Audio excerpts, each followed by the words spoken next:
right, let me just take you through this real quick, and then we're going to get to what lessons did the Democrats learn and where is the world headed. The problem in Illinois is going to hit every state, and it's going to hit every state differently. The pensions, and we're talking about the fire, the police, all state workers. The pensions are out of control and have been for a long time.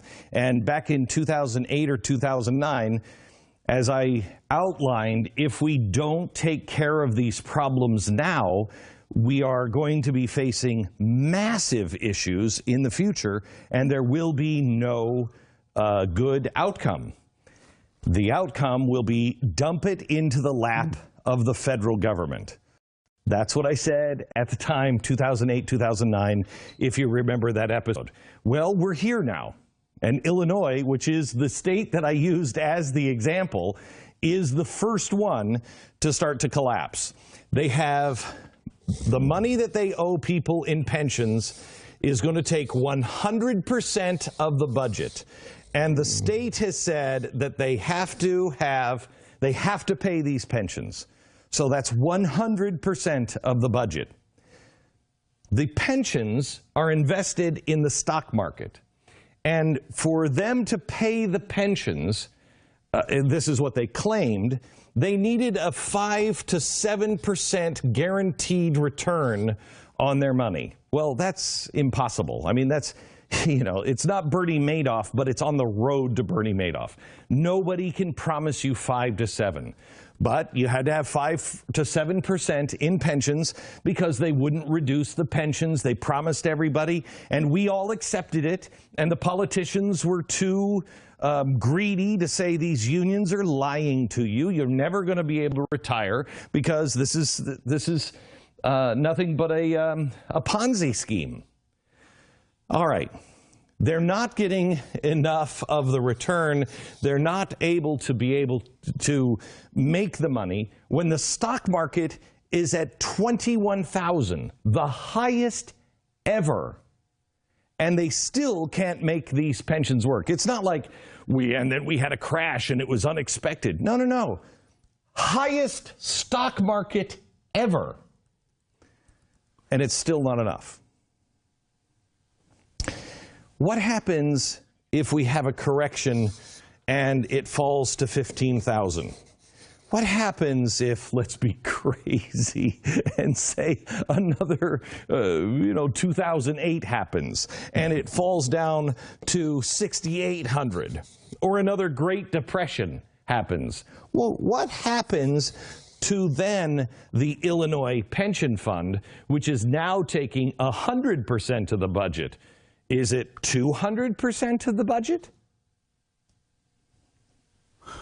So, Illinois has bankruptcy. Now, that's not going to work because a state can't declare bankruptcy. They could break the state apart. That's not going to happen. So, they're left with taxes. Let's take more from the poor, right? Isn't it the poor? No, sorry. They want to tax the rich. Now, who are they taxing? Who are they going to tax? This is an actual proposal now.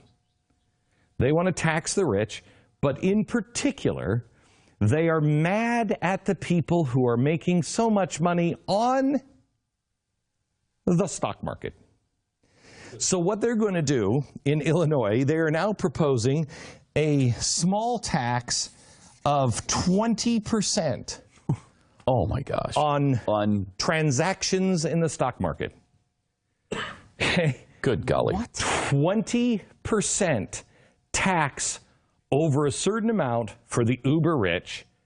Well, Stu, you're investing money in the stock market, and Illinois sets a trap up to take 20% of your money. What do? Putting my money somewhere else, because even if I'm successful, I lose under this proposal. Correct.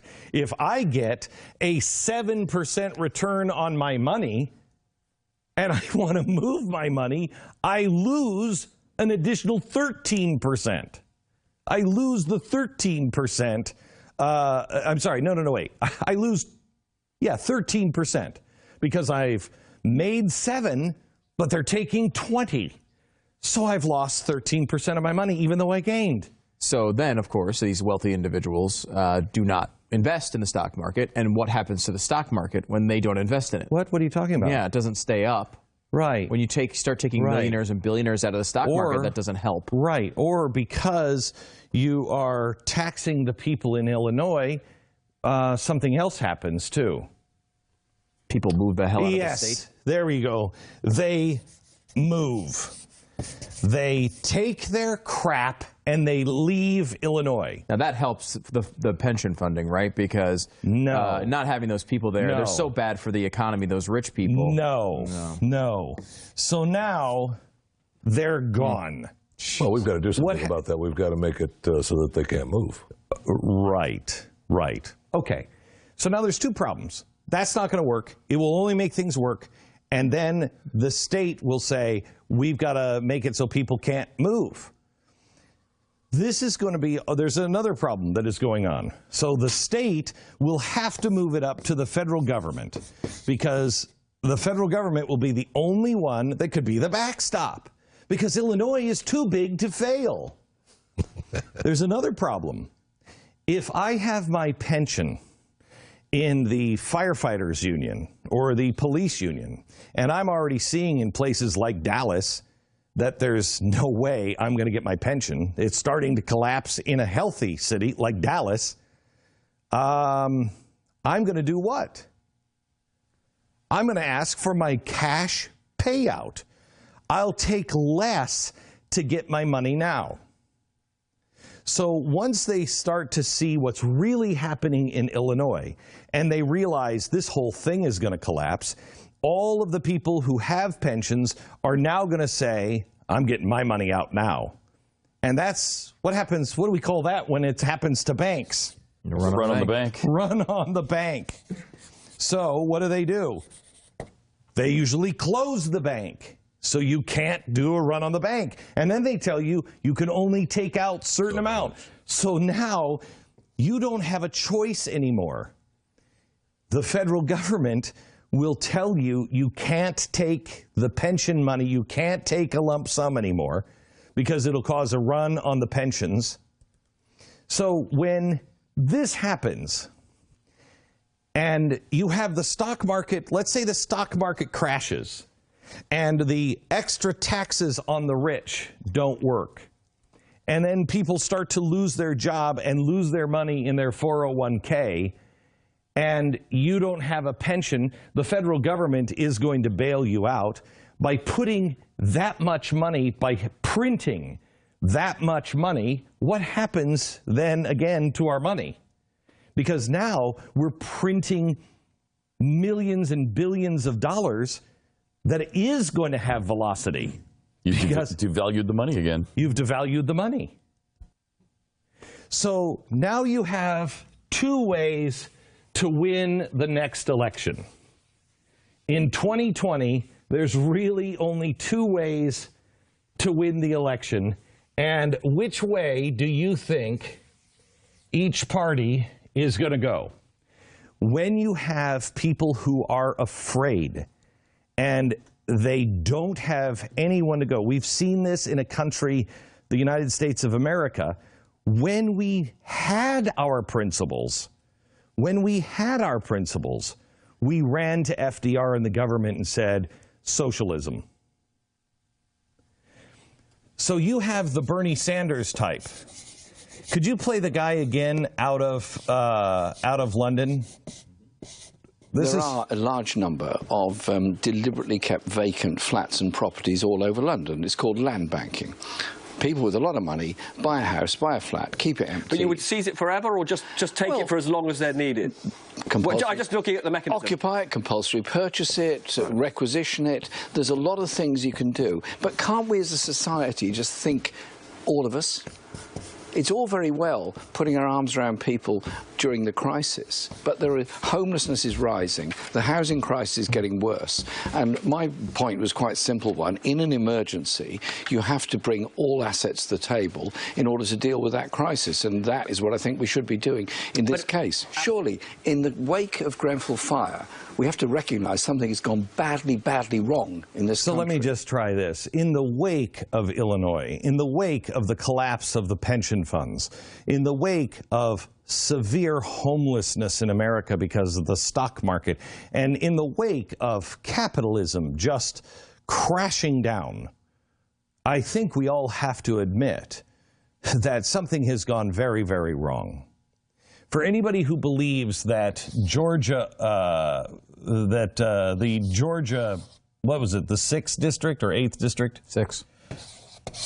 Georgia 6th taught the Democrats that they should go more centrist and they should get rid of people like Nancy Pelosi. I believe the Democrats are talking about getting rid of Nancy Pelosi because Nancy Pelosi has used all of her goodwill.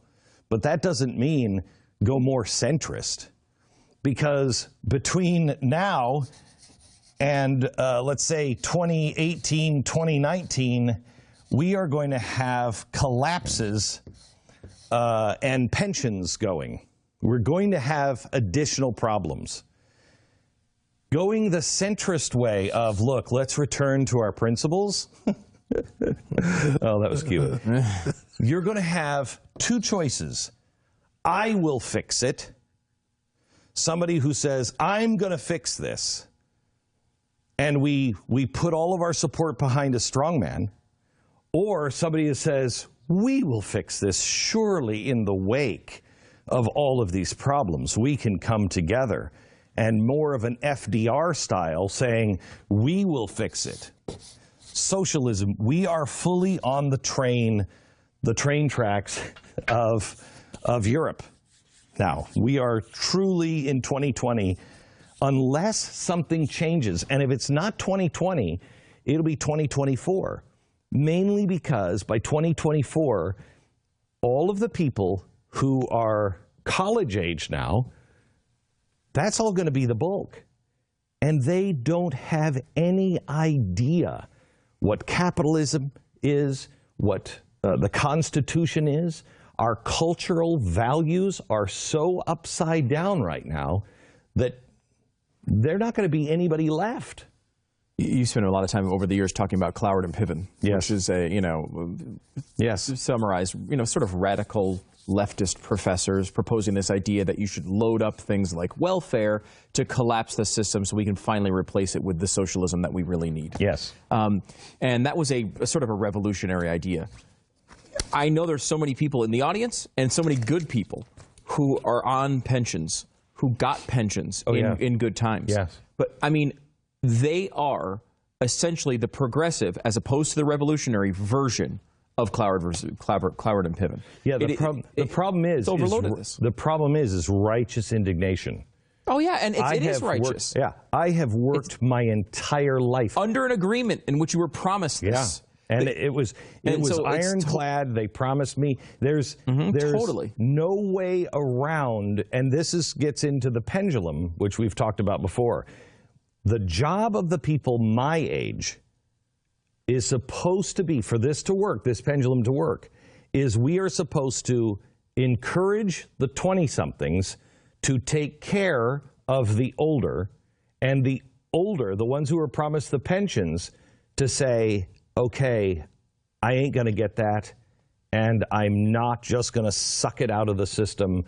I'm going to have to go back to work or whatever. But can you imagine that? And can you imagine what will happen when they don't get what they were promised? I'd be pissed too. Oh my gosh, I would be out of my mind. You've been counting on that your entire life. Yeah. And now, oh, by the way, we don't have it. In retrospect, looking back at this, though, it's a scam. You knew. I mean, we all should have known that this was not realistic. The reason why people don't pay you the money that you deserve at the time is because they want to. They're writing. It's I'll pay you next Tuesday for a hamburger today. Yes. They know that we don't have it right now, but you know what? Let the person 3 decades from now who has this job deal with it. The ones that should be in trouble are the unions and the politicians. Right. Those are the two that. And nobody's taking this out on the unions. No. Nobody.